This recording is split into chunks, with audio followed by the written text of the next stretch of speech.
लाडकी बहिणी योजना राबवत असताना महायुती सरकारची तारेवरची कसरत सुरू आहे आणि आता हायकोर्टानेही या योजनेवरनं राज्य शासनाला फटकारलंय। निवृत्त कर्मचाऱ्यांच्या पैशावरून मुंबई उच्च न्यायालयानं नेमकं काय म्हटलंय पाहूया एक खास रिपोर्ट। 7व्या वेतन आयोगासाठी लाडकी बहीण बंद करा।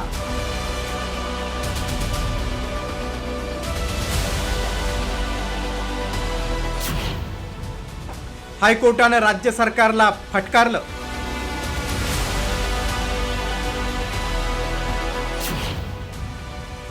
टेबल एसी विका पण हक्काचे पैसे द्या।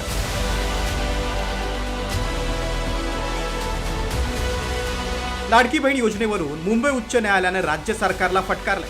मुंबई महापालिकेच्या एका निवृत्त महिला कर्मचाऱ्याला 7व्या वेतन आयोगानुसार पेन्शन मिळत नसल्यानं हायकोर्टात याचिका दाखल केली होती। त्यावर सुनावणी करताना कर्मचाऱ्यांना 7व्या वेतन आयोगानुसार पेन्शन देण्यासाठी सरकारकडे पैसे नसतील तर लाडकी बहीण योजना बंद करा अशा शब्दात राज्य सरकारला फटकारले।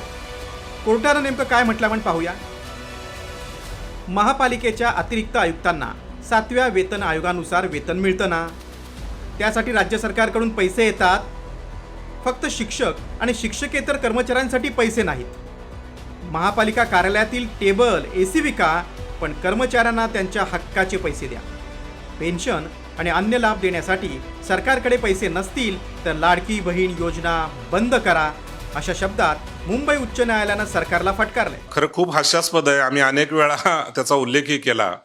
म्हणजे जे रोजगार करतायत किंवा जे नोकरी करून महिन्याभराचं वेतन मागतायत त्यांना द्यायला पैसे वेळेवर सरकारकडे नाहीत आणि निवडणुकीच्या तोंडावर अशा प्रकारचं गाजर दाखवून लाडक्या बहिणीसारखे योजना आणून खैरात करायला यांच्याकडे पैसे आहेत। अशी कित्येक उदाहरणं आहेत की बघा, आमच्यातले एक 3 अर्धवेळ ग्रंथपाल महिला भगिनी आहेत, त्यांना पूर्णवेळ उन्नयनाचा शासन निर्णय निघून 3 वर्ष झाली, त्याची अंमलबजावणी करत नाहीत कारण तर सरकारकडे पैसे नाहीत आणि इकडं मात्र अशा प्रकारचा उद्योग सुरू आहे। दरम्यान यावरून ठाकरे सेनेनं सत्ताधाऱ्यांवर निशाणा साधलाय।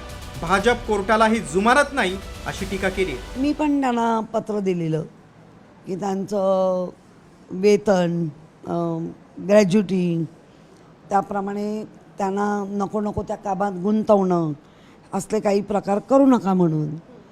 पण कोर्टाला पण कुठे मानतायत, निर्णय आलाय, कोर्टाने अनेकदा झापलाय, तरी कोर्टाला तरी कुठे मागा। अगदी केंद्रापासून ते खालच्या तळापर्यंत कोर्ट वगैरे अभी कुछ नाही, सब कुछ भाजपच आहेत, आम्ही आहोत, हीच हिटलरशाही राहणार। तर कोर्टानं खडे बोल सुनावल्यानंतर ही सत्ताधाऱ्यांनी मात्र लाडकी बहीण योजना सुरूच राहणार असल्याची ग्वाही दिली।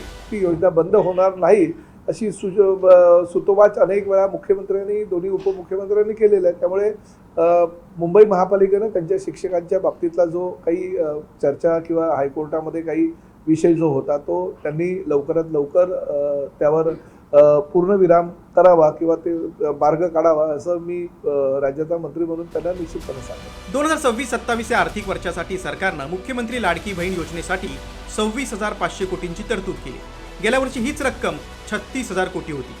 केंद्रीय आर्थिक पाहणी अहवालातही या योजनेवर ताशेरे ओढण्यात आले होते। लाडकी बहीण सारख्या योजनांमुळे महाराष्ट्र महसुली तुटीत गेलाय असं या अहवालात नमूद केलंय।